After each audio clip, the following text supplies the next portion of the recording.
G'day, my name's Edward Plant and I'm one of the founders of the Business League, together with my wife Rebecca.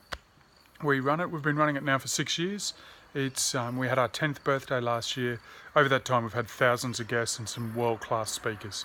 The breakfast you're coming to on the 6th of March is exactly that. Ben Bradshaw, he's voted the number 6 best young entrepreneur in Australia last year. He's the Brisbane Entrepreneur of the Year. He used to be a underpaid magician and he's now a multi-millionaire, and he's going to talk to us about his journey from zero to a $30 million business. It's going to be fantastic. So all you need to do is turn up, have your business cards ready. Doors open at 6:30. We kick off the event at 7 a.m. The breakfast finishes at 9 o'clock on the dot. Please come over and say good day to myself and my wife Rebecca, and we'd love to say good day. We look forward to seeing you at the breakfast.